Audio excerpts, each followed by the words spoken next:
nuestro, gracias. Nuevamente, te damos gracias, te honramos a ti, oh Rey. Gracias, Dios mío, por tu misericordia, gracias por tu fidelidad. Gracias por la oportunidad que tú nos das nuevamente de estar acá compartiendo con nuestros hermanos tu palabra, Señor. Padre, tú conoces nuestro corazón, el esfuerzo, Dios mío, sincero que hacemos para aportar, para edificar, para bendecir la vida de aquellos que también te andan buscando de corazón, Señor. Eso es lo que queremos, conocerte genuinamente, buscarte de manera sincera, con el corazón, Señor. Y Dios mío, entendemos que a través de tu palabra es que cómo te conocemos, Señor. Espíritu Santo, te rogamos que tú tomes control de la transmisión, de mi boca, de mi mente, Señor, y que podamos glorificarte a través del estudio de tu palabra, Señor. Que los hermanos sean edificados. Te presentamos cualquier amigo que está en nuestra sintonía, que también entienda tu palabra y que su corazón sea convencido para arrepentimiento y salvación. Gracias te damos. Bendice a todos nuestros hermanos donde quiera que se encuentren. En el nombre de Jesús. Amén y amén. Ok, entonces yo quiero que usted desde ya abra su Biblia en el libro de Proverbios capítulo 3. Proverbios capítulo 3, versículo 9 y versículo 10. Esta será el versículo a partir del cual nosotros vamos a desarrollar la enseñanza en el día de hoy. Aproveche, si todavía no le ha dado a compartir, aproveche ahí y dele a compartir. Otros hermanos también puedan participar en tu lista de contactos. Tú le das y ahí también de esa manera nos apoya. Entonces, estamos en Proverbios capítulo 3, versículo 9 al 10. ¿Lo tiene todo el mundo? Proverbios capítulo 3, versículo 9 y versículo 10. Leemos la palabra en el nombre de Jesús. Preste atención. Honra a Jehová con tus bienes. Honra a Jehová con tus bienes y con las primicias de tus frutos. Y serán llenos tus graneros con abundancia, y tus lagares rebosarán de mosto. Voy a repetir versículo 9 y versículo 10. Honra a Jehová con tus bienes y con las primicias de tus frutos, y serán llenos tus lagares con abundancia, tus graneros con abundancia, y tus lagares rebosarán de mosto. Debo comenzar diciéndole, mis hermanos, que el versículo o hablar sobre el tema de las finanzas, hablar sobre el tema de ofrendas, sobre el tema de diezmos, es un tema incómodo. Si usted nos ha podido estar sintonizando en las últimas semanas, hemos estado hablando sobre aspectos de teología sistemática, hemos estado hablando de la Trinidad, a dónde Cristo fue cuando murió, hemos estado hablando sobre la figura de Jesucristo. Son temas que son muy interesantes, pero les confieso que este tema en particular a mí me dio más brega que prácticamente los anteriores. Y yo creo que es de rigor. Que nosotros nos sintamos así cuando estudiamos el tema de la finanza en un mundo tan enfocado en las cosas materiales y tan enfocado en el tema de la finanza, y donde la salud de una persona, donde el prestigio de una persona está amarrado al tema económico, tanto que nos afanamos por la parte económica, tanto que nosotros, ¿verdad? Trabajamos y nos afanamos para tener solvencia económica. Entonces, es un tema difícil para mí de hablar. Si tú no hablas, uno se ve en ese dilema. Si tú no hablas de ofrenda, si tú no hablas de diezmo, nunca mencionas eso, puede que algunas personas digan, bueno, ¿será que tal vez en esa iglesia o esa persona tal vez no los necesitan? Pero eso realmente ni siquiera es lo más relevante. Lo más relevante es que si usted no habla de diezmo, si usted no habla de ofrendas, usted estaría dejando de hablar de un tema que aparece mucho en la Biblia y que tiene una razón por la cual aparece mucho en la Biblia. Nosotros en esta hora queremos hablar más, que usted lo vea, no como que nosotros estamos haciendo un ejercicio de recaudación de fondos. No lo vea así.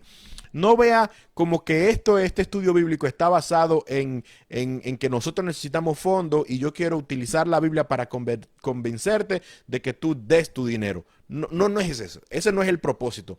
El propósito, más que una campaña de recolección de fondos, es más un esfuerzo, o esto es una actividad más para fortalecer nuestra fe. Oiga bien, fortalecer nuestra fe en un aspecto tan sensible como es el tema de la finanza. Eso es lo que yo quiero que tú tengas en mente. Más que un ejercicio de recaudación de fondos, es un ejercicio bíblico para que nosotros fortalezcamos nuestra fe, para que nosotros seamos edificados en cuanto a lo que tiene que ver con el manejo de la finanza. Muchos pudieran decir, bueno, Josué, todo lo que tú vas a hablar ya yo me lo sé, o sea, no hay nada así relevante que, y es probable que usted sepa todo lo que yo le voy a decir, pero le invito a que por favor preste atención y que trate de compartir, ¿verdad?, lo que nosotros vamos a hablar. Si tú hablas del diezmo mucho o hablas de diezmo con ofrenda, entonces la gente puede comenzar a decir, espérate un momentito, aquí en esta iglesia me molesta mucho, en esta iglesia hablan demasiado del diezmo. ¿Cuál es la forma adecuada? ¿Cuál es el balance preciso? Todo lo que estamos acá, todo lo que estamos acá, tenemos que reconocer, el que ha estado en los caminos del Señor reconoce que en la actualidad hay prácticas que yo puedo catalogar como prácticas odiosas en lo que tiene que ver a la recaudación de fondos en muchas iglesias. Cuando digo prácticas odiosas, me refiero a prácticas que a mí me dan un poco como de vergüenza verlas, cuando a veces están diseminadas en las redes sociales. A mí me da como apuro, y yo me siento incómodo. Yo siendo creyente, yo por muchos años, yo leyendo la Biblia, yo estando, ¿verdad?, compartiendo con ustedes la palabra del Señor. Hay casos donde yo veo formas como manejan el tema de la finanza y cómo motivan a la gente de una forma tal que yo me siento incómodo, No me imagino cómo se sentirán personas nuevas, personas que tal vez son nuevas creyentes. No me voy a olvidar nunca. Recuerdo una vez estaba yo en una actividad para pastores y era una actividad muy famosa. Estaba lleno, muchísima gente estaban compartiendo ahí la palabra del Señor. Y el predicador era un predicador muy famoso, que estaba dirigiendo las enseñanzas. Y debo decirle que fue una situación muy incómoda porque en un momento el predicador hace un desafío a todos los que estaban presentes ahí. Hizo un desafío a todos los que tenían negocios. Todos los que tenían negocios, pónganse de pie y vamos a hacer una oración de... le estoy contando el ejemplo, le estoy contando lo que yo viví, no es que usted tiene que hacerlo ahora. Pero el predicador le dijo, póngase de pie todo el que tenga negocio, póngase de pie que vamos a estar hablando, decretando una palabra de prosperidad sobre su negocio. En esa actividad había muchísimas personas con negocio y se pie, ¿verdad? Y cuando yo no tenía negocio, o sea, yo estaba acompañando a una persona ahí, yo me quedo sentado, pero la persona con quien yo fui sí tenía negocio y se pone de pie y mucha gente alrededor mío estaba de pie y comienza la oración, comienzan a orar, Señor, el predicador le dice, repitan conmigo, Señor, y todo el mundo, Señor, bendíceme. Bueno, y por ahí se fue la oración completa. Reprende al devorador, y mis finanzas son tuyas, y más que el 10%, el 100%, y seré una bendición. Bueno, fue una oración muy motivacional, y cuando, bueno, al final terminó la oración en el nombre de Jesús, amén. Mire, eso era un asunto de emoción, lo que se sintió, cómo estaba, ¿verdad? Todos esos hermanos que tenían negocio, empoderados y con ánimo, ¿verdad? Después de haber hecho esta oración. Pero donde el predicador, yo creo que cometió un grave error, fue que después que termina la oración, inmediatamente termina la oración, él desafía a los que están de pie y que hicieron la oración. Él dice, si de verdad usted creyó en esa oración, yo quiero que usted lo demuestre pasando aquí al frente y dando una ofrenda de 5,000 pesos. Eso fue como un balde de agua fría. Yo mismo me sentí como, wow, o sea, ahora mismo tú quieres poner en evidencia a todo aquel que tal vez oró con sinceridad. Tú quieres poner en evidencia a esa gente diciéndole que vengan y no una ofrenda cualquiera, no le puso, venga y ofrende de acuerdo a lo que usted tiene en su corazón, no. Una ofrenda de $5,000, de 5,000 pesos, que como quiera era mucho dinero. Entonces, para mí eso fue una situación errónea. Yo creo que yo no estoy de acuerdo, independientemente de que tal vez había una presión económica porque la actividad había sido organizada, tenía muchos compromisos económicos, pero usted no puede, porque usted esté creando una iglesia, usted esté construyendo un templo, usted tenga unos proyectos de alcanzar al mundo y usted necesita recursos, porque usted tenga esa presión económica, usted no puede manipular a la gente para que la gente, ¿verdad?, se sacrifique porque usted tiene una visión, porque usted quiere hacer algo que independientemente sea para la obra del Señor, no es lo que nosotros aprendemos en la Biblia. Yo me sentí incómodo y de verdad fue una situación, el que se paró que estaba al lado mío me preguntó, Josué, ¿qué hago? Y yo le dije, ¿qué yo le puedo decir? Usted hizo la oración, pero realmente yo no estaba de acuerdo con eso. Yo le dije, mire, mejor haga lo que usted siente en su corazón, si usted quiere. Ya era al final no fuimos. Pero fue una situación muy incómoda. Yo debo reconocer también, y esto lo estoy haciendo como a manera de introducción, pero es para que usted se sintonice conmigo, por favor. Yo debo reconocer que hay muchos pastores humildes, hay muchos pastores sinceros, hay muchos pastores que aman a Dios y que se han entregado de manera sincera a la obra de Dios, que no presionan mucho a su iglesia en lo que se refiere al diezmo, que no hablan mucho sobre el diezmo. Y hay pastores que, ¿verdad?, están sosteniéndose ellos, sosteniendo la obra en función del dinero que reciben, sea poco, sea mucho, de los hermanos, ¿verdad que sí? De los miembros de su congregación. Pero no puedo negar que muchas veces pastores como esos, pastores que luego se sorprenden cuando llega un predicador, de esos predicadores motivacionales, que toman el micrófono y hablan de una forma tal y motivan a la gente. ¿Y dónde están los que van a ofrendar de 1,000? ¿Y dónde están los que van a ofrendar de 2,000? Y esa iglesia de ese pastor humilde que tradicionalmente recoge de ofrenda X cantidad, ante la promoción, ante la insistencia, ante la motivación de este nuevo predicador que llega y que hace, ¿verdad?, una motivación bien fuerte con el tema de la finanza, de repente en ese culto se recolectaron 5, 10 veces más que lo que normalmente reconoce, lo que normalmente se recolecta en esa iglesia. Entonces, no puedo evitar yo pensar en cómo este pastor que está tranquilo, como este pastor que no afana mucho con eso, dice, pero mira, no es que mis ovejas no tienen dinero, es que tal vez yo no he sabido motivarlas para que den. Entonces, son situaciones que nosotros como creyentes debemos tener cuidado, debemos evitar los excesos. Habiendo dicho esto, como introducción, permítame entonces comenzar ya a lo que tiene que ver con lo que dice la Biblia. El diezmo ¿es algo del Antiguo Testamento solamente, como mucha gente argumenta? ¿Es algo que solamente aplica para los levitas, que solamente aplica para la gente que está en el templo? ¿Solamente es parte de la ley de Moisés? ¿Es el diezmo, en otras palabras, algo que yo no debo practicar en nuestros días? Preste atención, eso es una de las preguntas muy comunes que se hacen. Hay mucha gente que dice, lo que Dios le pide a los cristianos sobre la finanza es diferente a lo que Dios le pide a los judíos en el Antiguo Testamento. Vamos a estar analizando esto. Vamos a ver si es verdad eso que la gente dice. Y yo quisiera también que usted entienda esto. No vamos a entrar en todos los detalles que significa esto, pero yo quiero que desde ya usted sepa que en el Antiguo Testamento no solamente se habla de diezmo, en el Antiguo Testamento hay muchos tipos de ofrendas, muchas ofrendas que se refieren, muchas de ellas tienen que ver con el sostenimiento de la obra, pero hay muchas ofrendas que eran simbología que fue cumplida con Jesucristo.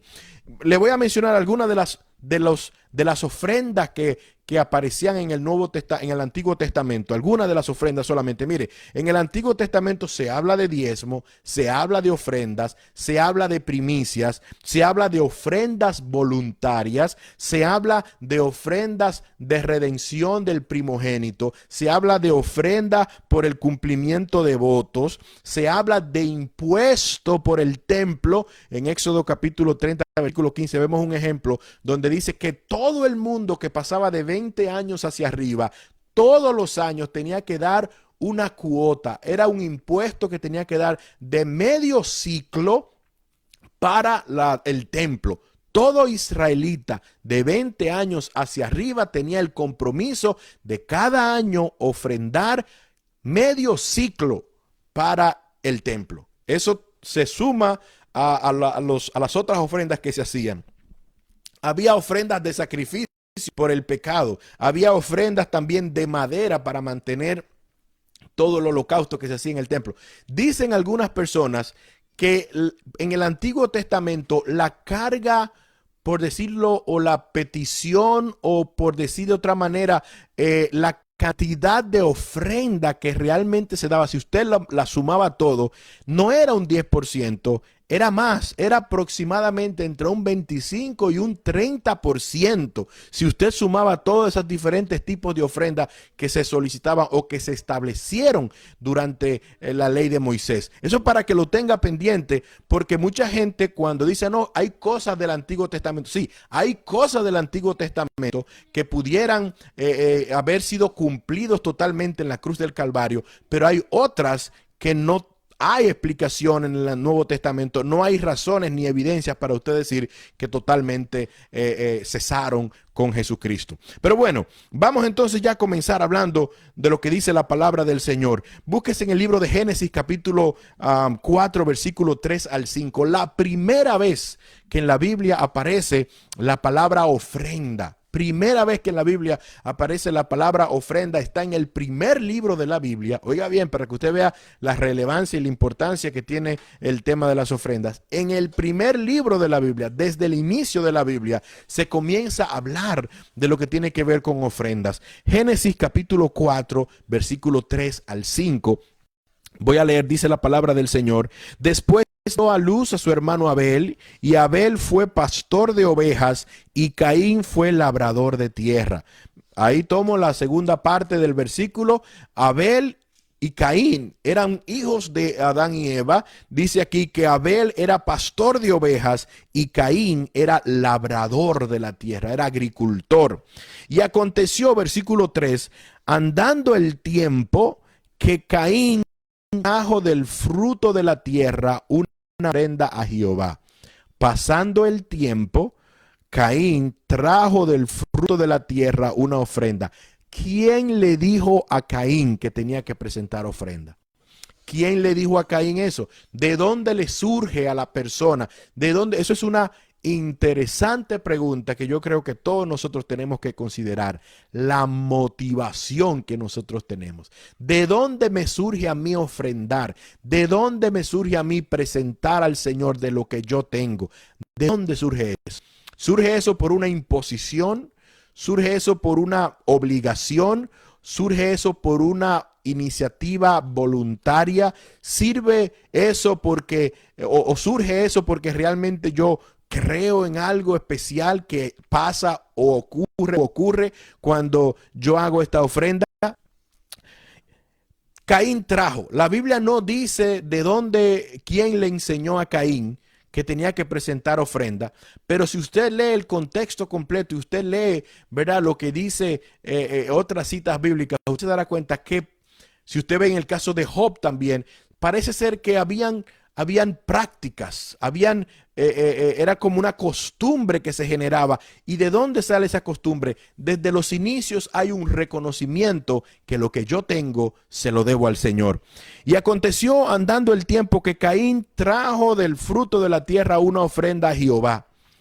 Versículo 4, y Abel trajo también, presta atención a las pequeñas letras de este versículo 4. Y Abel trajo también de los primogénitos de sus ovejas, de lo más gordo de ellas, y miró Jehová con agrado a Abel y a su ofrenda, pero no miró con agrado a Caín y a la ofrenda suya. ¿Qué usted puede entender? Fíjese, cuando se refiere a la ofrenda de Caín, no hay detalle de lo que era, no hay detalle de lo especial que era. Caín trajo una ofrenda. ¿Trajo ofrenda Caín? Sí. ¿Cómo era la ofrenda de Caín? Pareciera, como no hay detalles acá, pero pareciera que la ofrenda de Caín fue una ofrenda simple. Cuando yo hablo simple, no me refiero necesariamente a la cantidad, pero cuando hablo de simple, me refiero más como a la simpleza con la cual Caín miró lo que estaba haciendo. Abel, usted puede formarse una idea de quién era Caín solamente leyendo esto y quién era Abel leyendo esto. Abel, dice la palabra del Señor, trajo algo especial. Él tenía ovejas, tenía muchas ovejas. Entre las ovejas no sacó cualquier oveja. Ven esta que me da mucha brega. Ven esta que no la quiero, está como media fea. Esta está como con poco brillo. Nos dice la palabra del Señor que hizo una selección. Entre las ovejas que tenía, buscó a las primogénitas. ¿Por qué las primogénitas? Usualmente las primogénitas eran las ovejas más fuertes, porque era la primera vez que esa oveja paría y con toda la fortaleza.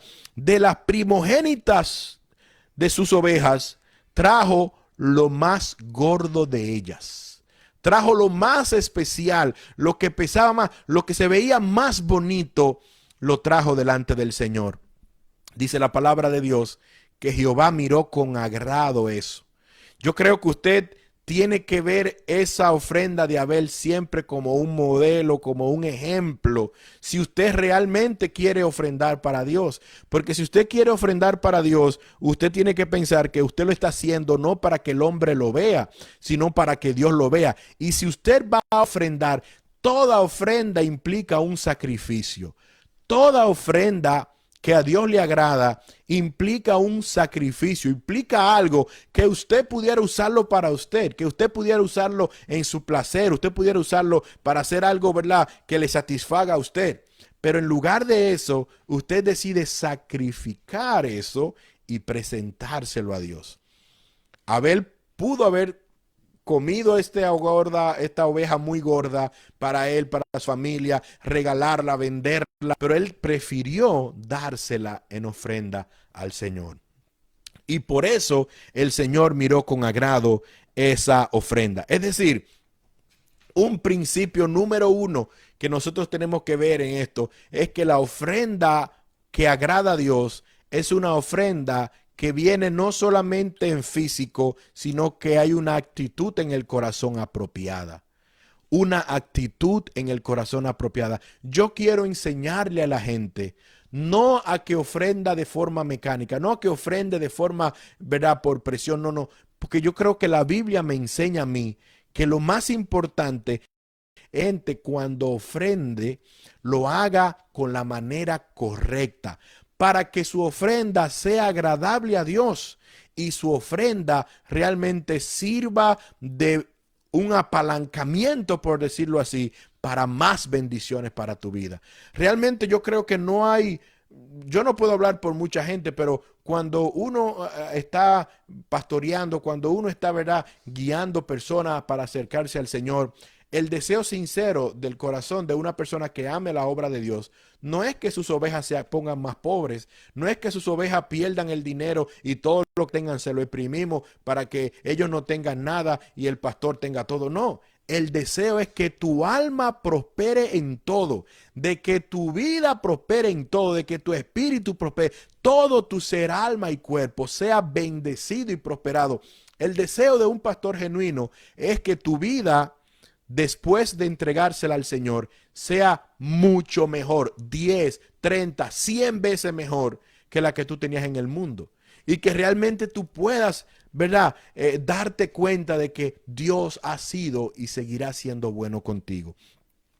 Entonces pasamos a otra cita bíblica. Pasamos a otra cita bíblica. Y aquí vamos a tocar por primera vez el tema del diezmo. Y es importante porque mucha gente al diezmo le han dado tantos palos. Hay hasta canciones muy famosas que han hecho a gente famosa porque atacan el diezmo, que el diezmo es un fraude. Y yo no sé por qué es que tanto golpe le dan al diezmo, si el diezmo no es un invento de un pastor, no es un invento de una iglesia. El diezmo aparece en la Biblia. El diezmo, dice la palabra del Señor, aparece por primera vez. No es una institución de la ley, como mucha gente dice, que la ley, que Moisés y los 10 mandamientos y la ley del pueblo de Israel fueron los que establecieron los diezmos. No. La Biblia no dice eso. La ley viene a confirmar y a mantener una práctica que existía muchos antes de Moisés. La palabra de Dios nos enseña que el padre de la fe, Abraham, dice la palabra del Señor, si usted busca en el libro de Génesis, capítulo 14, versículos 17 al 20, usted va a ver que Abraham presenta diezmos. ¿Qué es un diezmo? Un diezmo es la 10ª parte de algo que tiene. Usted agarra tiene 100 cosas, usted lo parte y el 10, las 10. Si tiene 10, el 1 de ese 10. Si tiene 100, el 10. El diezmo viene de esa décima parte. Leamos la palabra del Señor, Génesis capítulo 14, versículo 17. Cuando volvía de la derrota de Kedorlaomer y de los reyes que con él estaban, salió el rey de Sodoma a recibirlo al valle de Sabe, que es el valle del rey. Entonces Melquisedec, rey de Salem y sacerdote del Dios Altísimo, sacó pan y vino y le bendijo diciendo: bendito el Dios del Dios Altísimo, creador de los cielos y de la tierra, y bendito sea el Dios Altísimo, que entregó tus enemigos en tu mano. Y le dio a Abraham, a Melquisedec, los diezmos de todo lo que tenía. Muchas cosas podemos hablar de esta cita bíblica, entre las cuales podemos decir que Abraham venía de una gran victoria. Abraham venía de una gran victoria. Piensen esto, porque la no demanda al que no tiene, o no enseña que el que no tiene tiene que ir a tomar prestado para que dé. No, no, no. La Biblia habla en función, toda ofrenda, todo diezmo, lo que sea, todo está en función de lo que tú previamente has recibido. Oiga bien, de lo que tú previamente has recibido. Abraham hizo algo que no lo pudieron hacer 5 reyes. La palabra de Dios, si usted lee el capítulo entero, usted se va a dar cuenta que hubo una guerra, 4 reyes contra 5 reyes. Y los 4 reyes le derrotaron a los 5 reyes y le quitaron todo lo que tenían. Entre las cosas que tenían, se llevaron a un sobrino de Abraham y se llevaron todo lo que tenía ese sobrino de Abraham. Y Abraham, que no es un rey, que no tiene un gran ejército, se prepara para ir a recuperar a su sobrino y a lo que tenía. Y Dios le da una victoria que 5 reyes no pudieron derrotar a 4. Abraham lo logró. Con su modesto ejército que tenía, Dios le dio la victoria. Y dice que recuperó todo. No solamente recuperó lo de Lot, sino que recuperó todo lo que el rey le había, el rey de los 4, Kedorlaomer, había quitado al rey de Sodoma. Lo que no logró el rey de Sodoma, lo logró Abraham, porque Dios estaba con Abraham. Y Abraham entonces, cuando se reporta, cuando regresa, lo sale a recibir el rey, lo sale a recibir este personaje interesante llamado Melquisedec, el sacerdote del Dios Altísimo. Y Abraham, ¿verdad? Después que lo bendice, Abraham le da los diezmos. ¿A quién le da Abraham los diezmos? No se lo da al rey, no se los reparte a los niños pobres que habían en la ciudad de Sodoma, no. Presenta los diezmos a esta persona, a este sacerdote del Dios Altísimo, mucho antes de que se estableciera la ley y los levitas. No había nacido todavía Moisés, no había nacido todavía Jacob, ni existían las 12 tribus de Israel, cuando Abraham, padre de la fe, está presentando diezmos al Señor.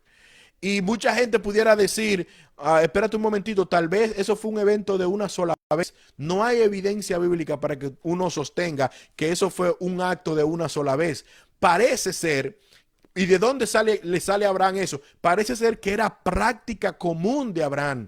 En gratitud de lo que Dios había hecho con él, era práctica común que Abraham presentara sacrificio de ofrenda al Señor. Y en este caso presentó la 10ª parte de todo lo que tenía, de todo lo que había conquistado, de toda la victoria que Dios le había dado.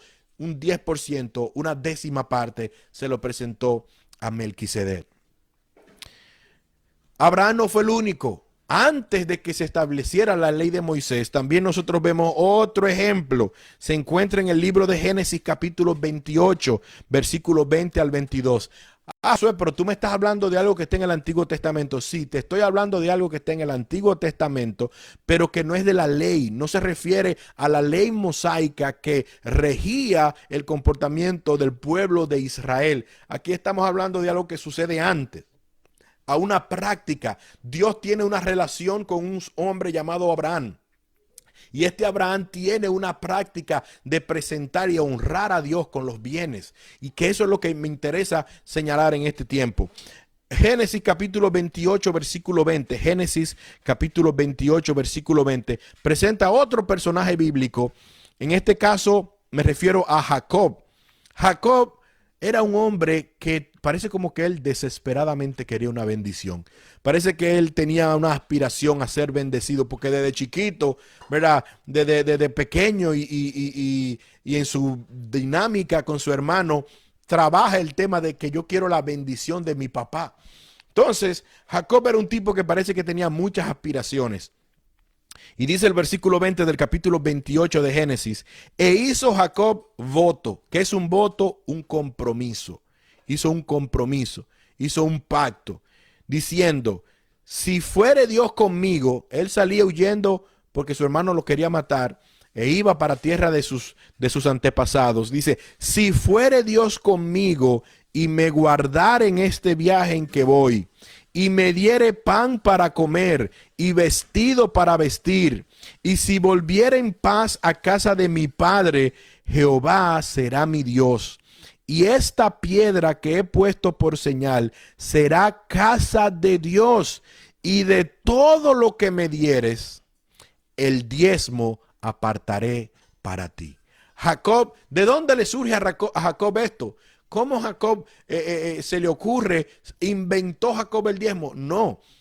Aparentemente Jacob veía en sus padres, su abuelo lo había hecho antes que él, se había constituido en una práctica y Jacob está diciendo, yo quiero hacer compromiso contigo, Dios, yo quiero que tú seas mi Señor. Y no solamente comprometió su fe, había muchísimos dioses. Había muchísimas religiones, había muchísimas razones para adorar a un palo, a una piedra, al sol. No, Jacob está haciendo un compromiso diciendo, tú serás mi Dios. Y no solamente compromete su fe, sino que compromete sus finanzas.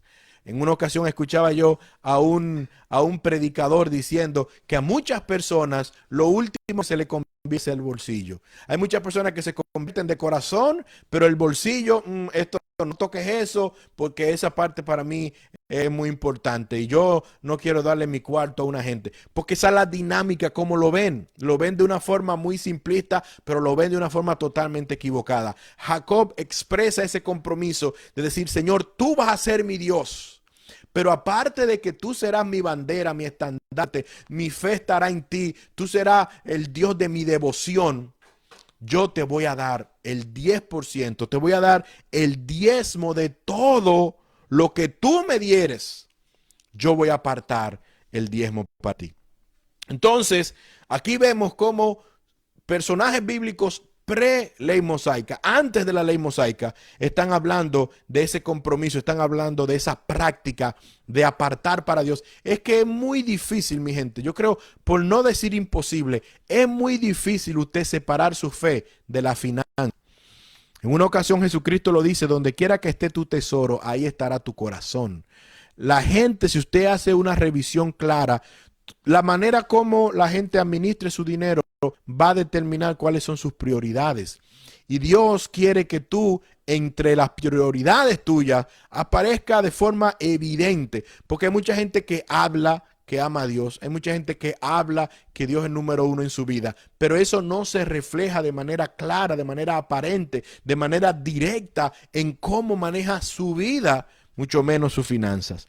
En el libro de Levítico, ya de manera confirmando, ya como en una institución para el pueblo de Israel, aparece la práctica del diezmo. Repito, no como una revelación, no como una institución que parte de cero y que se inicia con la ley mosaica, sino confirma la ley mosaica, entendiendo que esto es una práctica que beneficia a la relación en Dios y el hombre con Dios. Esto es una práctica que es confirmada. Levítico capítulo 27, versículo 30, establece que el diezmo era santo. El diezmo de la tierra, así de la simiente de la tierra como del fruto de los árboles, de Jehová es cosa dedicada a Jehová. Para el pueblo de Israel, el diezmo no era de ellos. El diezmo era de Dios. El diezmo era de Dios. Entonces, por eso es que se establece, más adelante lo vamos a ver, cuando dicen, me han robado ustedes. Porque no es un tema de que tenía que salirle a ustedes. No, es que esa parte era mía y ustedes no me la dieron. Entonces, si eso es mío y usted se queda con eso, entonces usted es un ladrón. De ahí es que parte ese principio. Perdón. Levítico 27:30. El diezmo es mío, dice el Señor. Es cosa dedicada a Jehová.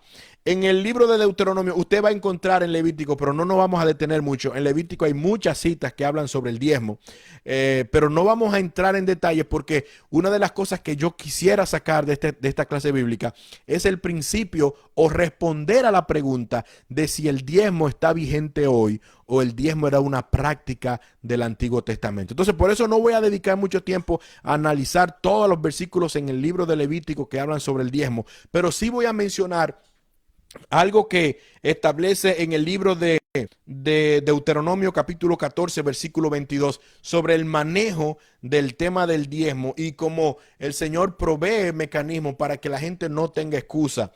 En el versículo 22 del capítulo 14 de Deuteronomio dice la palabra de Dios: indefectiblemente, sin duda, sin vacilación, de forma directa, indefectiblemente diezmarás todo el producto del grano que rindiere tu campo cada año.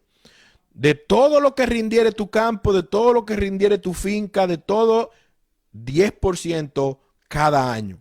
Y dice la palabra de Dios: y comerás delante de Jehová tu Dios en el lugar que él escogiere para poner allí su nombre, el diezmo de tu grano, de tu vino y de tu aceite, y las primicias de tus manadas y de tus ganados, para que aprendas a temer a Jehová tu Dios todos los días. Oiga, ¿cuál era el propósito de esto? Anote ahí, si usted se quedó enchivado en el versículo 23, cuando habla de y comerás delante de Jehová, la palabra comerás también puede ser sustituida por consumir, por el tema en el sacrificio que se quemaba la ofrenda, y comerás y presentarás y sacrificarás. Eso es lo que se refiere ahí, delante de Jehová. Pero oiga bien, me llama la atención esta última parte del versículo 23 que dice: para que aprendas a temer a Jehová tu Dios todos los días. Fíjese, para mí, esto debía decirlo más adelante, pero lo voy a decir ahora y tal vez lo repita más adelante. El tema del diezmo y las ofrendas tiene tres partes para mí, desde mi punto de vista. El tema del diezmo y las ofrendas me enseña fe, me enseña confianza y me enseña gratitud. Tres cosas. Comencemos de atrás para adelante con el tema de gratitud.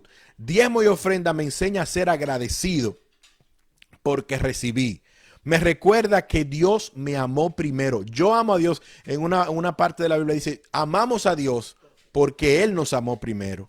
Le doy yo a Dios porque Dios me dio primero. Dios no quiere que yo le dé lo que yo no tengo. Dios quiere que yo sea agradecido con lo que Él previamente me ha dado. Entonces, el diezmo y las ofrendas me ayudan a mí, me enseñan a mí en lo que tiene que ver con gratitud. Es una lección de gratitud. Es una lección de confianza de que el que me proveyó me va a seguir proveyendo.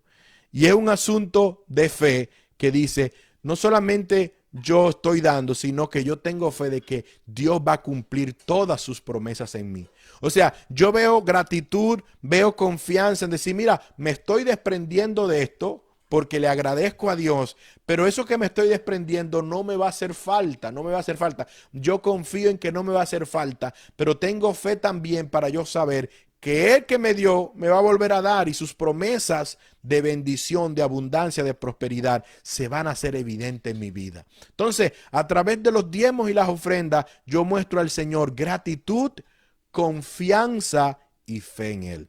Entonces, en el libro de Números también, pero no voy a entrar porque yo sé que el tiempo está avanzando rápidamente, pero hay citas en el libro de Segunda de Crónicas, capítulo 31, durante el reinado de Ezequías, cuando se estaba trabajando, restaurando el servicio al templo. Y cuando este edicto fue divulgado, versículo 9, los hijos de Israel dieron muchas primicias de grano, vino, aceite, miel y de todos los frutos de la tierra. Trajeron asimismo en abundancia los diezmos de todas las cosas. Versículo, se me había olvidado, en el versículo de Deuteronomio capítulo 24 enseñaba que si por si acaso tú decías: bueno, mi viña, mi finca dio tanto produjo tanto grano, tanto fruto, y ahora ¿qué yo voy a hacer? Una caravana, buscar un camión, ¿cómo yo llevo? Porque era en especie, eran, ¿verdad? Los frutos, eran las cosas materiales que daban. ¿Cómo yo llevo todo esto allá al templo? Eso es mucha brega, eso es mucho trabajo. Yo llevar estos camiones de productos que produjo mi finca.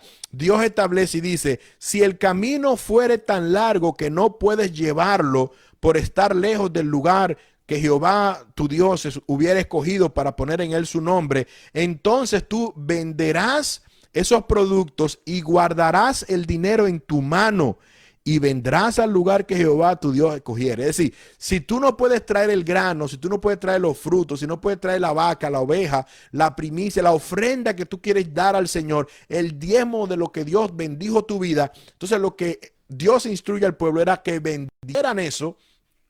Como el dinero cabe, toma menos espacio, vende eso y guárdalo para que cuando tú subas al templo, cuando tú vayas a Jerusalén, que había que ir varias veces al año, entonces tú llevas esa ofrenda, en lugar de ser en especie, esa ofrenda en efectivo. Me pareció relevante y por eso fue que me devolví para mencionarlo.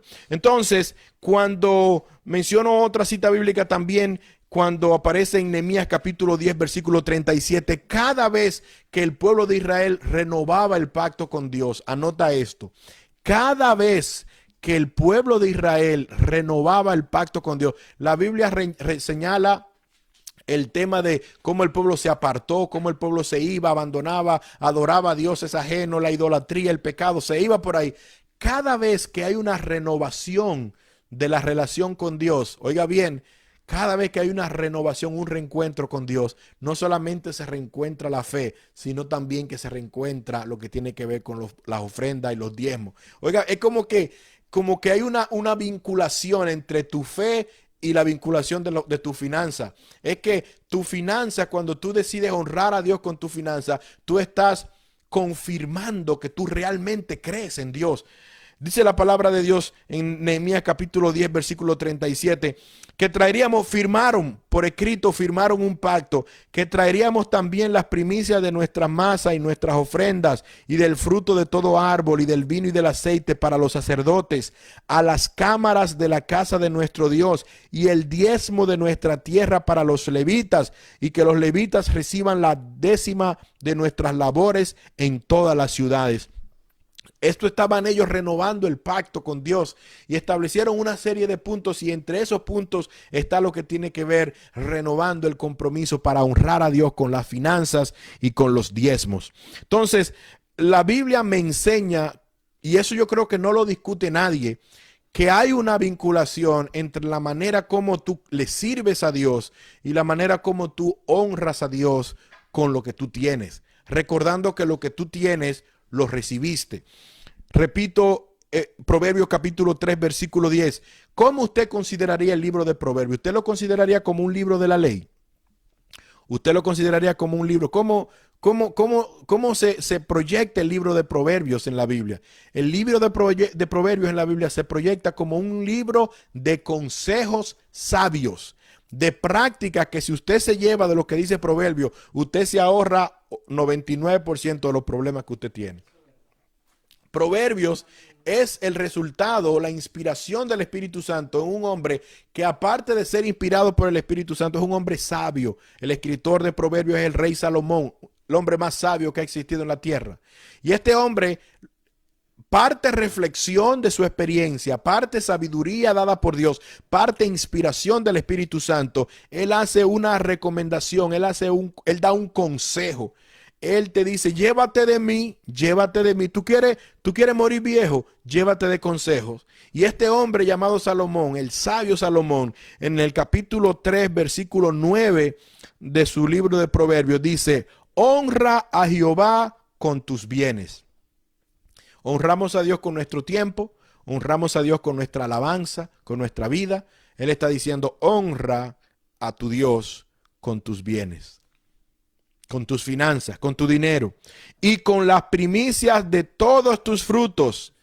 Y él dice, porque hay algo que te conviene a ti. Te conviene a ti. Si tú quieres, no, mira, si para ti Dios no es el que te provea, en esta mañana, en esta hora, te autorizo a que no des ofrenda ni no des nada. Si tú no consideras a Dios como el que te provee a ti, tú no tienes compromiso con Dios. No te preocupes. Si esa no es tu fe, esto no aplica para ti.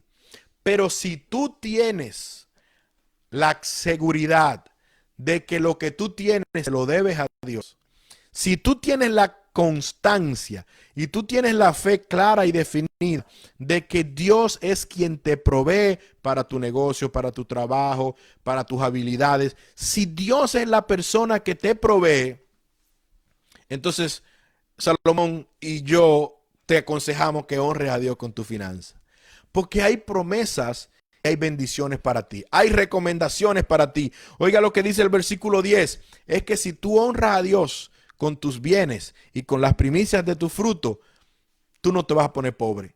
Dice el versículo 10, este hombre está hablando inspirado por Dios y basado en lo que él había visto.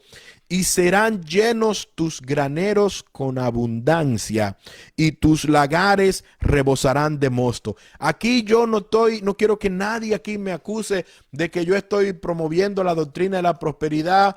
Yo no estoy hablando de eso desde el punto de vista de cómo se proyecta ahora, lo que implica y cómo la gente está manipulando. Mucha gente está siendo manipulada a través de una doctrina cuestionable de la prosperidad. Aquí yo te estoy leyendo una porción de la Biblia del sabio Salomón que te está diciendo a ti, no porque yo quiero quitarte lo que es tuyo, no. Él está diciendo acá, honra al Señor con tus bienes y nunca te va a hacer falta nada. Dice tú acá, y serán llenos tus graneros con abundancia y tus lagares rebosarán de mosto. Hay bendición. Acompaña esa persona que honra a Dios con sus bienes, le acompaña una promesa de bendición. El libro de Malaquías capítulo 3 versículo 10 es un versículo muy famoso que se utiliza también con el tema del diezmo. Traer todos los diezmos al alfolí y haya alimento en mi casa, y probarme ahora en esto, dice Jehová de los ejércitos.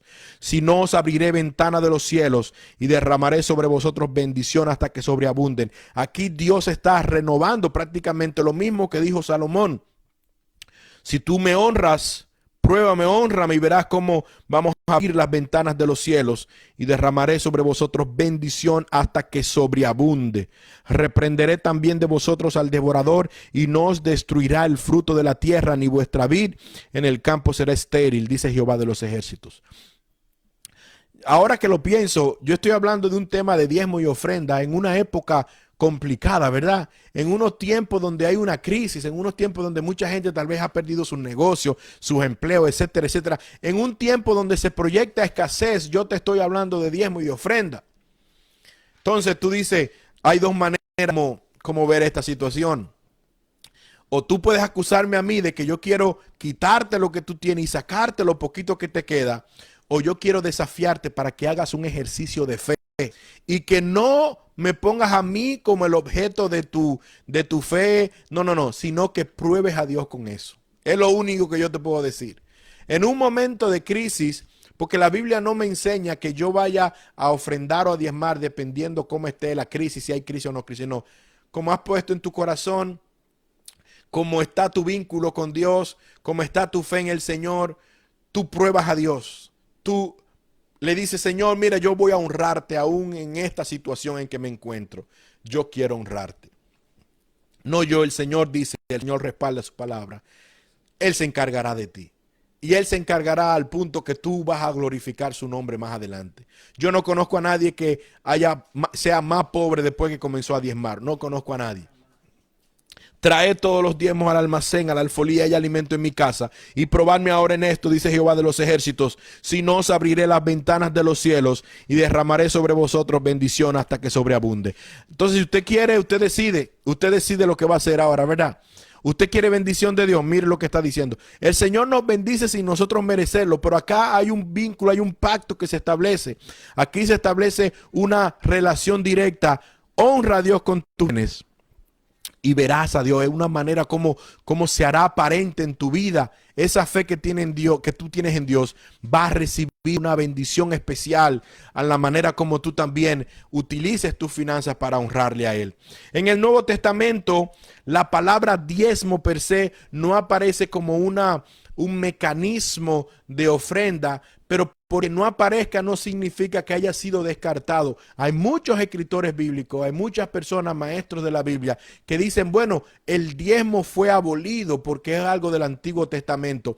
Y mi oposición al respecto es que realmente yo no puedo decir que queda abolido el diezmo. Primeramente porque el diezmo no nace de la ley de Moisés, sino que es previo a la ley de Moisés.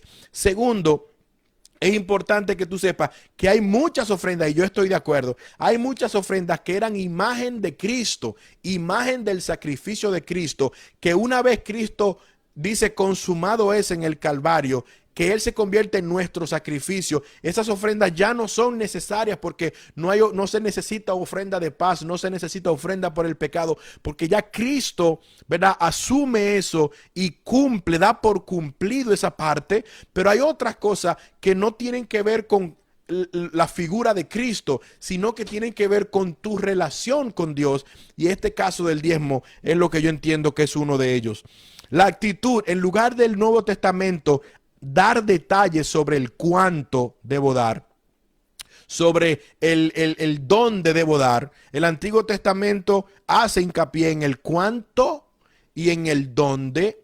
El Nuevo Testamento no habla mucho del cuánto ni habla mucho del dónde, porque se enfoca más en, tiene que ver en el cómo yo lo doy.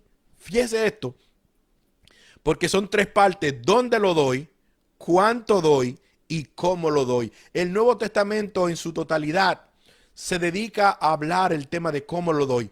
Ojo, ni en el Nuevo ni en el Viejo Testamento, perdón, hay debate sobre la necesidad de ofrendar a Dios, sobre la necesidad de honrar a Dios con mis finanzas. No, lo que se debate, que hay algunas iglesias, algunos pastores que enseñan, es sobre el tema del 10% como algo vigente para nuestro tiempo. Pero ellos entienden que sí hay que seguir presentando ofrendas. Entonces, yo entiendo que el diezmo sigue vigente porque el diezmo no está amarrado a la ley de Moisés, sino que es una práctica previa a la ley de Moisés que me enseña a mí el propósito y el objetivo del diezmo, como mostrado por Abraham, como mostrado por Jacob. El propósito y su objetivo se mantienen porque muestran mi devoción a Dios. Pero entiendo e insisto que el Nuevo Testamento, al no mencionar el diezmo, no está diciendo que queda abolido, sino que se enfoca en el aspecto de la ofrenda y el diezmo, no de dónde y el cuándo, porque dedica más tiempo o todo el tiempo a el cómo, lo que hay en el corazón, la intención del corazón. El diezmo y las ofrendas no pueden ser algo mecánico, forzado, compulsivo, porque te estoy diciendo, porque si no, no te doy oportunidad. No. Hay una enseñanza en el Nuevo Testamento donde me enseña a mí la actitud del corazón para que mi ofrenda sea completa.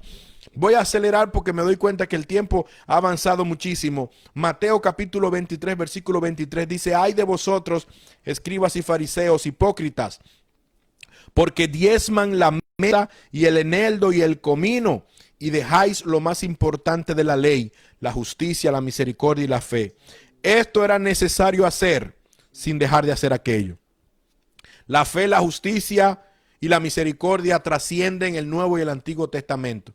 Estas tres cosas hay que hacerlas, son claves. Y dice, sin dejar de hacer lo otro. ¿A qué se refiere con dejar de hacer lo otro? Se refiere al diezmo.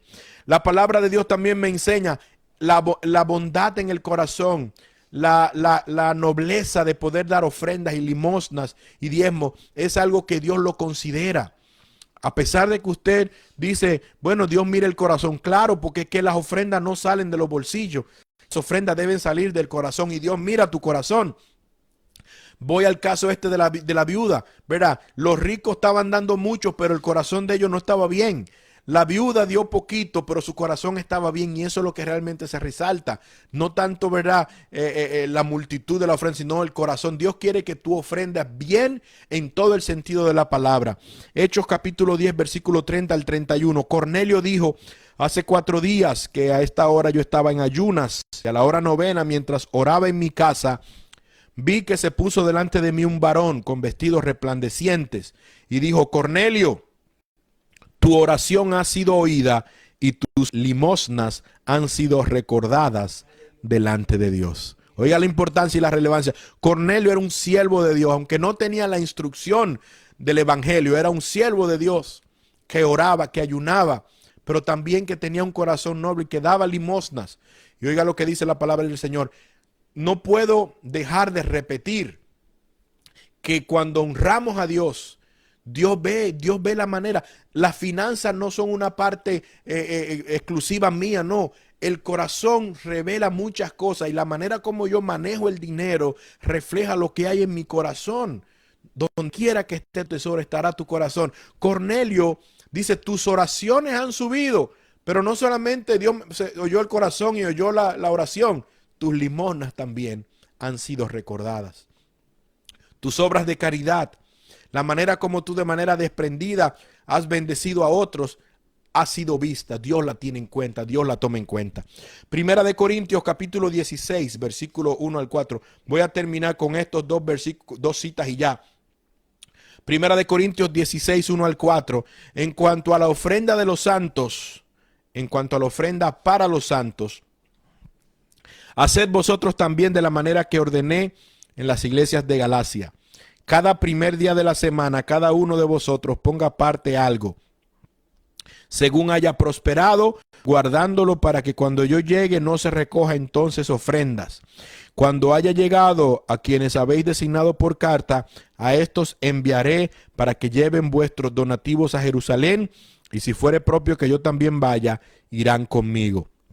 Resalto este versículo porque este versículo se ha utilizado muchas veces como argumento para decir que este es el modelo del Nuevo Testamento que sustituye a los diezmos.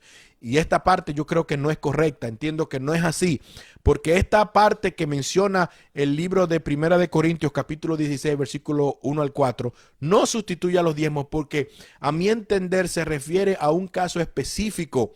Se refiere a una ofrenda especial que se estaba recolectando en todas las iglesias por iniciativa del apóstol Pablo para llevar ofrenda a Jerusalén.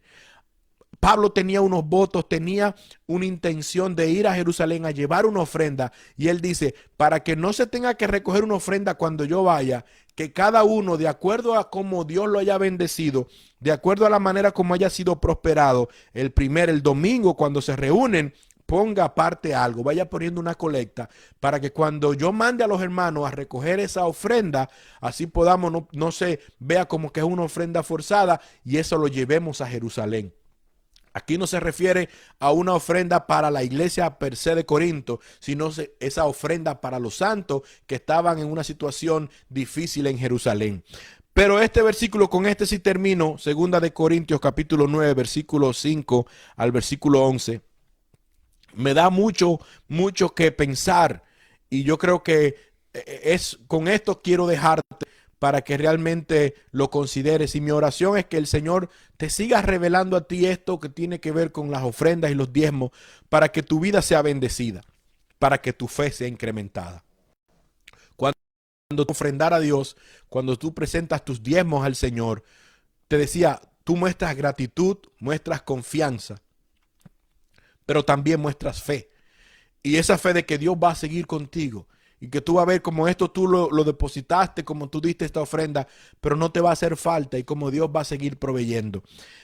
Segunda de Corintios capítulo 9, versículo 5 al 11. Voy a comenzar en el versículo 6. Pero esto os digo: el que siembra escasamente, también segará escasamente. Pablo se refiere a ofrenda. No se refiere a sembrar matas, a sembrar, no. Se refiere a ofrenda, a finanza. El que siembra escasamente, el que siembra un poquito porque no tengo mucha confianza, porque esto es mío y no quiero darlo, no quiero desprenderme. El que siembra escasamente va a cosechar escasamente. Y el que siembra generosamente, generosamente también segará. Cada uno dé como propuso en su corazón, no con tristeza, ni por necesidad, Porque Dios ama al dador alegre. Dios ama al dador alegre. Yo quisiera que los hermanos de nuestra congregación, Dios los ame. Yo quisiera que los hermanos que me están escuchando, que me están viendo en cualquier iglesia que pertenezcan, sean dadores alegres. Porque si son dadores alegres, si honran al Señor con sus bienes, si respaldan su congregación local, Dios está tomando nota de esto. O sea, yo no creo yo no creo que haya nada en contra de enseñar esto. Dios toma en cuenta eso. Todo el que se levanta y que comienza a hablar de que el diezmo y las ofrendas es un fraude y que eso es básicamente para que los pastores se roben el dinero. Todo el que promueve eso no es de Dios. Todo el que promueve eso te quiere robar a ti la fe para que tú no descubras una dimensión especial de tu relación con Dios cuando Él es Señor de tus finanzas también y cuando tú le honras a Él con tus bienes.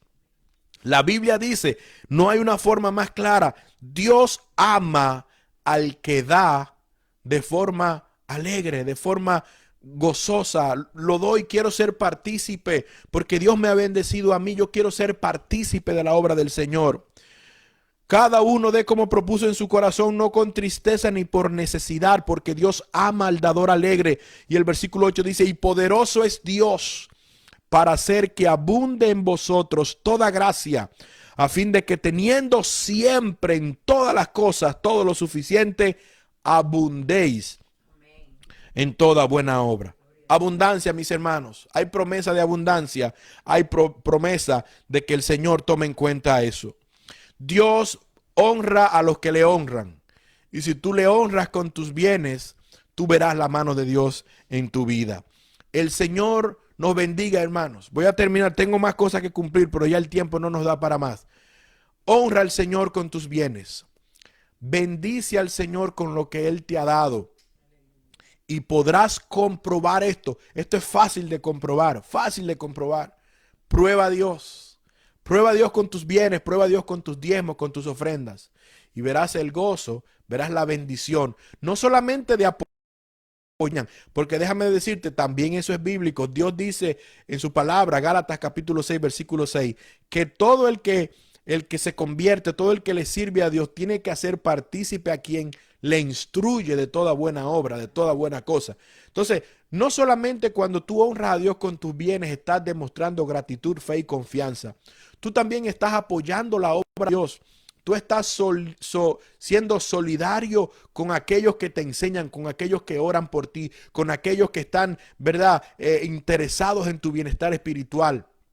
Cuando tú ofrendas, cuando tú diezmas, cuando tú honras a Dios con tus bienes, tú estás apoyando que la obra de Dios se expanda y crezca, de que haya mayores posibilidades para que la iglesia predique el evangelio, de que se puedan alcanzar a otras almas para Cristo. Hay tanta gente que desperdicia su dinero en droga, en alcohol, en obras malas. Hay tanta gente que está dando millones para borrar el nombre de Cristo de la sociedad.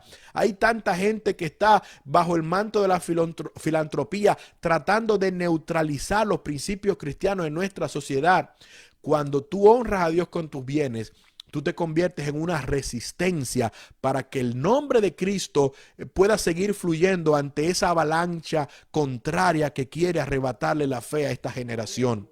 Cuando nosotros honramos a Dios con las ofrendas, nosotros podemos apoyar la obra de misioneros que salen a predicar el evangelio, para comprarle material a los nuevos creyentes, para poder pagar el alquiler donde se reúne el pueblo de Dios a honrar y alabar a Dios. Son tantas las cosas que se logran cuando a un pueblo generoso, cuando a un pueblo que ama a Dios le cree y le honra con su finanza. No dejes que el diablo te engañe.